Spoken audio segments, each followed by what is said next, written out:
Assalamualaikum warahmatullahi wabarakatuh. Salam Rahayu.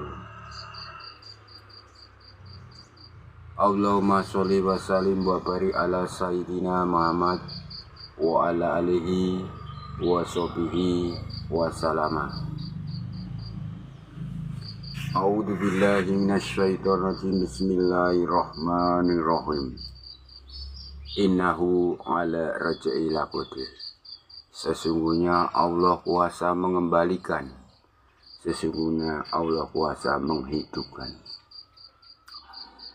Pada kesempatan pagi ini saya memberi wawasan supaya seseorang tidak terjerumus dalam kesesatan karena keterpurukan, karena dikejar-kejar harus membayar angsuran hutang. Sesungguhnya selamat pagi, ini siapa tadi? Muji Satria Wijaja. Oh iya, selamat pagi santriku. Pada kesempatan pagi ini tadi saya ulas dari calon santri saya yang di Malaysia, di Malaka, pada Abi ya. Dia sering tertipu dalam proyek-proyek borongan rumah di daerah Malaysia. Dia paspornya resmi ya, dan dia bisnis di sana, dan kasihan dia hidupnya. Abi dia asli dari Magetan, dekat pondok pesantren Tamboro ya. Istrinya dari Sunda, dan dia terusir oleh istrinya, padahal istrinya sudah diperjuangkan dalam sakit parahnya sampai sembuh. Setelah bisnisnya dari calon santri saya Abi yang sampai sekarang mengembara atau istilah minggat ke Malaysia, itu disia-sia, dikatakan yang buruk oleh istrinya yang di Temboro, dekat pondok pesantren Temboro ya, di Magetan. Dia guru ngaji juga sebenarnya, tapi dia dengan tega bilang yang kotor-kotor ya kepada calon santri saya. Dan calon santri saya jawab, cepat datang ke sini, nanti malaikatmu atau saudara bapak sedulur Pak Lima Pancermu saya hidupkan. Cepat pulang dari Malaysia karena kamu sendiri tidak dalam program kontrak, dan uang-uangmu yang sudah ditipu oleh orang-orang Malaysia yang sudah menggunakan jasanya tapi uangnya sangat sulit. Datang ke sini supaya nanti kamu saya bantu doa supaya orang-orang itu mengembalikan uangmu, sehingga bisnismu bisa berkembang naik lagi. Pada kesempatan ini saya membuka aura ya, buka aura goibana dengan hanya modal kemenyan dan dupa ya. Kamu tidak usah mencari pesugihan, pengen sugih. Kalau pesugihan dimanapun pasti minta tumbal nyawa, entah itu anak, istri atau orang lain, dan akhirnya nanti merembet ke dirimu sendiri jadi tumbal dari pesugihan kamu. Karena pesugihan itu wujudnya makhluk, bukan benda, tapi makhluk, yaitu berwujud manusia atau berwujud hewan, atau manusia kepalanya hewan, atau kepalanya hewan tubuhnya manusia. Pesugihan biasanya wujudnya seperti itu. Jadi pesugihan pasti, kalau yang mencari pesugihan itu laki-laki, pasti minta kawin, pasti perempuan pesugihannya. Kemudian kalau yang mencari pesugihan itu perempuan, itu pasti pesugihannya jantan, yaitu pasti pesugihan minta gini sama perempuan itu pemiliknya. Dan jika pesugihannya tuyul, pasti tuyul itu minta ngempeng sama wanita itu. Akhirnya kadang kanker payudara, kemudian tubuhnya kurus ya, itu Kalau punya tuyul biasanya seperti itu, karena dihisap air susunya oleh tuyul itu, oleh pesugihan. Akhirnya kurus-kurus, akhirnya mati. Bahkan jangan sampai mencari pesugihan yang sangat dilaknat Allah, karena pesugihan itu nanti neng dunia penak sedelok, tapi neng akhirat rekoso selamanya sebagai penghuni neraka. Ibaratnya orang Jawa, penak sak klenteng, rekasane telung rendeng.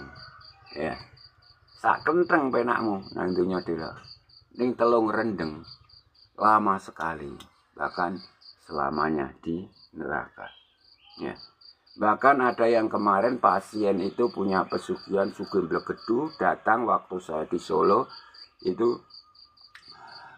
pesugihannya itu laki-laki ya, wajahnya tidak saya sebutkan, dan yang milik pesugihan tidak saya sebutkan, nanti tidak malu karena ini viralnya kelas internasional ya, bukan hanya Indonesia, jadi itu sudah internasional. Dia datang ke tempat saya di Solo, dia kaya raya, tapi sayang vaginanya baunya nggak enak, busuk. Karena sudah lama wanita itu disetubui oleh pesugihannya. Nah, akhirnya busuk. Dan suami sahnya tahu. Ya, suami sahnya tahu kalau dia itu punya pesugihan karena mencarinya berdua kan gitu. Tidak saya sebutkan lokasinya ya. Dan akhirnya datang tempat saya karena dibawa ke rumah sakit ya, spesialis kulit dan kelamin,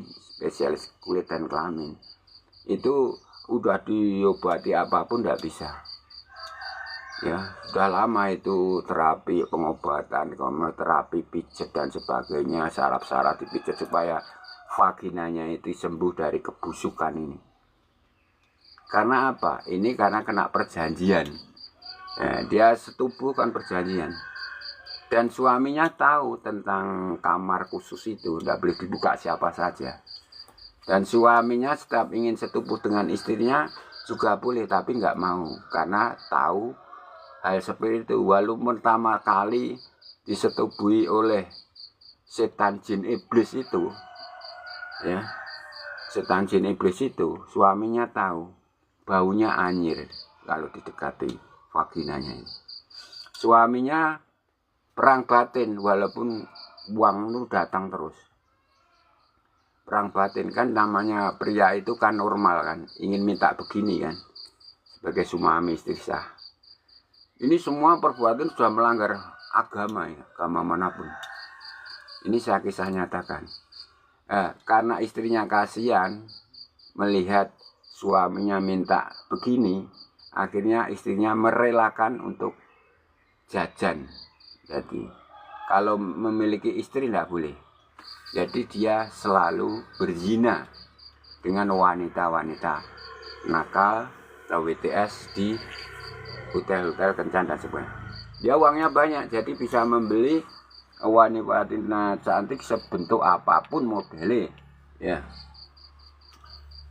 Dan pesugihan itu juga perjanjiannya tidak boleh wanita itu disetubui oleh suaminya. Kalau sampai suaminya menyetubuhi, suaminya langsung mati karena panas. Kelamin vagina wanita itu panas jika dimasuki kelamin suaminya, sudah dibilang. Tapi kalau wanitanya itu disetubui oleh setan jin iblis, pesugihannya itu terasa nikmat. Disitulah kebalikan. Itulah dunyane wis balik, kiblatnya wis balik kan itu. Dia cerita pada saya semua, saya suruh jujur karena saya ingin menolong, kamu harus jujur bu. Gitu. Oh iya bah, saya jujur. Waktu kelamin vaginanya itu udah busuk, dia pesugihannya udah diterapi kemana-mana, dipijat listrik dan sebagainya, tetap membusuk ya. Tapi modelnya itu bukan kayak kanker tumor, busuk ya, bentuknya kirut-kirut itu busuk, kayak hitam-hitam kemerah-merahan itu, baunya anyir. Jadi dia kalau mau keluar kemanapun pakai pampers yang rapat gitu, jadi nggak mengganggu lingkungan. Bahkan pampersnya katanya ini harus dikasih minyak wangi dulu, minyak wangi, pampers lagi tadi kelihatan benduk gitu, karena dicampuri oleh jin setan tadi. Saya bilang, ibu, ini kamu merasa sakit sekali, ini sudah mendekati perjanjiannya. Perjanjian apa, Bah? Ini kamu akan mendekati mati, diajak mati ke alam dengan pesugihanmu. Gimana? Saya nggak mau, Bah. Ya, daripada nanti yang jadi tumbal ada suamimu atau anak-anakmu itu. Anak-anakmu semua kan juga tahu. Itu anak-anaknya tahu semua kalau ibunya punya pesugihan. Tidak dirahasiakan. Semua sukses, mobilnya mewah. Semua anaknya punya mobil rumah semua. Ya, saya janji. Ini sudah saatnya, ibu. Kamu perjanjiannya gimana? Sama juru kuncinya gimana perjanjian? Kan di sana ada juru kuncinya. Ini, Pak, kalau saya mati dia ikut mati. Enggak mungkin mati itu makhluk gaib. Jadi ibu mati ya kamu mati masuk neraka, Bu, selamanya. Kan saya bilang gitu. Kok gitu, Pak? Saya nggak takut neraka surga, Pak. Nah itu makanya ibu dari awalnya sudah nekat cari pesugihan. Karena kata-kata ibu agak seperti itu. Egonya tinggi. Untuk itu ibu kalau datang ke sini jujur apa adanya, saya terima kasih ceritanya. Dan ingin sembuh, ya kamu dengan janji dengan saya. Minta satu janji, kamu tepati enggak, Bu? Siap, Bah, yang penting saya sembuh. Benar? Pikir dulu. Pikir dulu. Tapi janjinya jangan saya mati ya, Mbah. Enggak mati. Satu. Apa, Mbah? Suaminya di situ. Ya. Dia diantar seorang supir, supirnya di bawah sana. Rumah saya kan di atas pegunungan. Kemudian, tapi kemarinnya dulu itu kan di Solo. Karena di Solo kan tempatnya sempit, saya bajak ke Pacitan, jadi agak luas tempatnya. Gini, Bu, udah dipikir? Oke, Ibu, ya. Kamu akan sembuh langsung detik ini penyakit vaginamu busuk. Walaupun dicari kemana-mana tidak sembuh. Ini penyakitnya asalnya dari pesugihan jin Anda atau iblis Anda. Kamu akan sembuh langsung jika kamu siap miskin detik ini untuk selamanya sebagai tebusannya. Loh kok gitu, Mbak? Lah nanti gimana anak-anak saya? Sana saja punya rumah-rumah nanti ikut ikut jadi kere, jadi miskin. Yaitu kan harta-harta dari hasil pesugihan kamu. Jadi kamu ingin jadi tumbalnya, atau ingin tetap sakit, atau anak-anakmu hidupnya enak, suamimu bisa gonta-ganti wanita, tapi kamu menderita sampai sekarang, vaginamu busuk, saya gitu kan. Nah, suaminya bilang, saya tanya, suaminya bingung kan, blongong ini, gimana Pak? Kamu abot nyawane bojomu, apa kowe abot bondomu? Istilahnya gini, kamu berat tergila-gila hartamu atas pesugihan istrimu, atau kamu ingin menyelamatkan kesehatan istrimu dan nyawanya? Ya, saya berat, saya ada istrinya. Udah Mbah, saya udah merasakan kaya enak. Iya, memang kamu sudah gonta-ganti wanita dengan izin istrimu, walaupun anakmu nggak tahu. Jadi kamu ikhlas ya Pak? Ini saya sembuhin, langsung kere total. Dan harta-harta dari anakmu tadi, anak-anakmu tadi, itu nanti akan habis sendiri. Entah ada permasalahan apa, kasus apa, habis sendiri. Siap? Iya Bu, tanya lagi. Ya saya kasih waktu 1 malam. Jawab. Dia bermalam di rumah saya, ya, di Pacitan. Kemudian sholat subuh, dia nggak sholat subuh. Kemudian tidak saya bangun karena malamnya dia tidak bisa tidur. Kemudian sekitar jam 9-an siang, saya naik ke rumah. Rumah saya kan 2, di atas dan di bawah. Saya ke atas. Gimana Bu? Assalamualaikum. Udah Bah, saya pasrah, ini nggak kuat. Langsung saya berdoa jam 9 itu. Kemudian doa ini kecil-kecil gini. Yang merasanya kecil ini mumbul-mumbul gitu, kelam ini, pantatnya mumbul. sakit karena saya keluarin dari aura-aura pesugihannya ya. Tapi sebelumnya saya berdoa dulu, omong-omong dengan pesugihannya lewat batin, karena siang kan tidak bisa diwujudkan. Kalau malam bisa saya wujudkan wujudnya pesugihannya, dan dia sudah menyatakan pesugihannya A seperti ini gitu. Nah, saja pesugihannya nggak mau. Nah, rumah saya siang-siang itu di pohon melinjo itu ada pohon melinjo ya. Itu ada pohon melinjo. Itu pohonnya buyang semua, itu hampir tumbang, itu semua angin besar ya. Gedang genteng ini semua langsung rok gitu waktu siang jam 9 sampai jam 10-an, 1 jam. Karena tidak terima pesugihannya saya pisahkan karena ada perjanjian kalau bisa harus mati dengan itu. Wah, sampai saya merah semua wajah saya kan. Setelah itu malam mendekati maghrib rumah ini rumah saya suruh nutup ya. Saya nutup saya tinggal sholat maghrib, saya turun langsung dua dar pintu ini.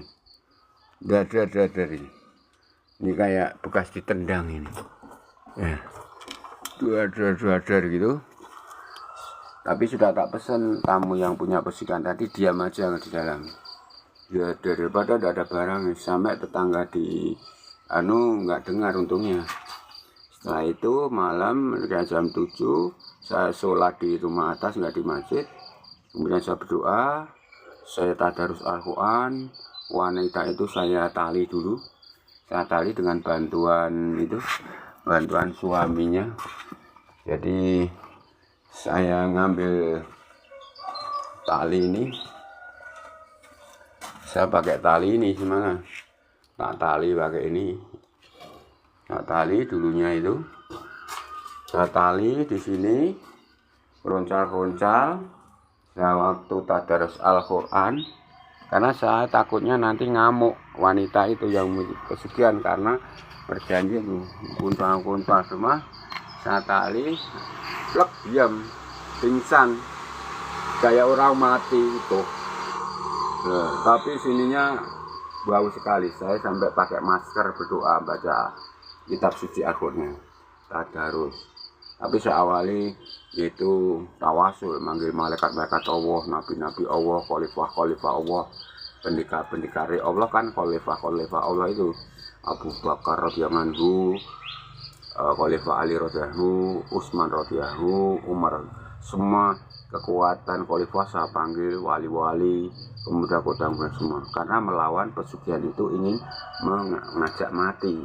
Sudah pingsan, tapi sebenarnya ada perjanjian di atas martel. Jadi setiap ingin mengeluarkan, nanti kalau ada matinya saya tidak kena kasus karena perjanjian di atas materai ditandai oleh saksi. Karena memang berat tugas saya karena memisahkan pesugihan. Akhirnya alhamdulillah satu malam saya tungguin sama dia sampai mendekati adzan subuh. Setelah adzan subuh langsung bangun, cukup gitu, gelundung gitu. Alhamdulillah hidup. Kemudian semua kotoran dari kelamin vagina itu, istilah orang Jawa dari bawuknya atau tempeknya itu keluar kotorannya setelah dijinai pesugihan itu, lemes. Kemudian jangka 2 hari 3 hari di rumah saya perawatan. Kemudian dia pulang. Tahu-tahu hartanya itu habis, tak tahu itu entah dari apa kecelakaan.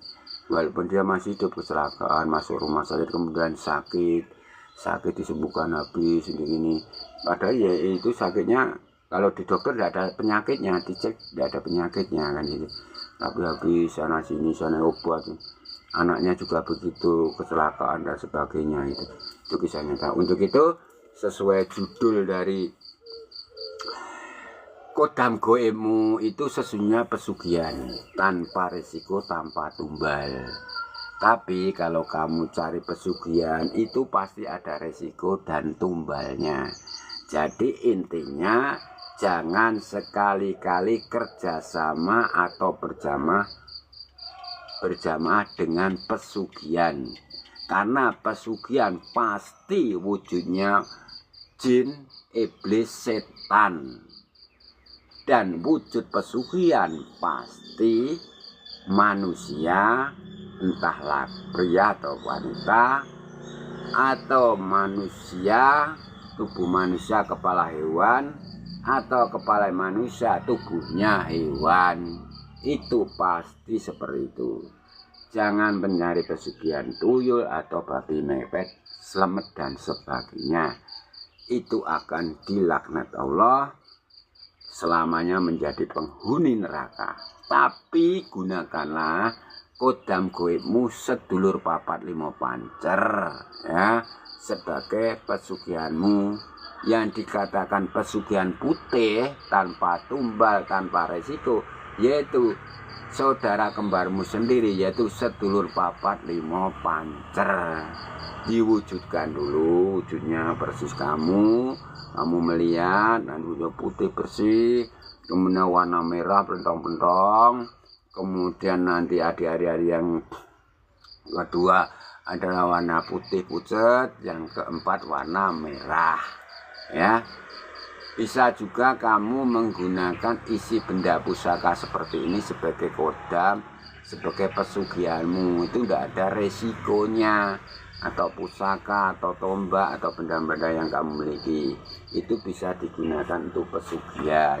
Dan caranya digudah, ditirakati supaya bisa wujud. Umpamanya pusaka seperti ini nanti bisa menjadi pesugihan kamu. Tidak ada resikonya, karena isi kodam ini nanti diwujudkan ya. Ini diwujudkan kodam goibnya, atau seperti ini ya, pusaka-pusaka seperti ini jadi, atau akik, batu akik ini, atau ini seperti emas kerumpul ini, emas kerumpul ya. Kemudian kodam-kodam goib ini, atau ini seperti ini kayu yang kemarin baru dapat, yaitu ular ya, Rebu Kliwon kemarin dapat ular.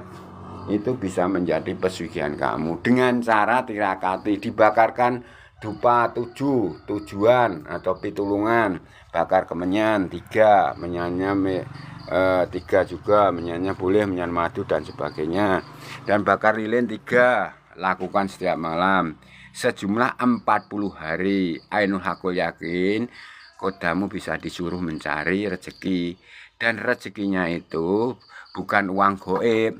Sekali lagi jangan percaya uang goib, jangan percaya penggandaan uang. Itu jaringan setan kalau kamu ketemu itu. Waktu ngebel pun kamu sudah kena pengaruh pikiranmu, akhirnya ikuti, kamu membayar mahar 5 juta, 10 juta, ratusan, bahkan banyak pasien yang tertipu tentang uang goib, penggandaan uang, hingga miliaran terlilit. Itu ada datanya, itu saya menyimpan penjahat-penjahatnya itu yang mengaku orang-orang ahli itu. Jadi sekali jangan percaya uang goib, jangan percaya penggandaan uang. Gunakanlah pesugihan itu, tirakati setiap malam selama 40 hari, bisa wujud, bisa diperintah. Dan kodam sulpan pancar itulah yang dikatakan pesugihan putih. Dirimu sendiri, setiap manusia itu punya, kan gitu.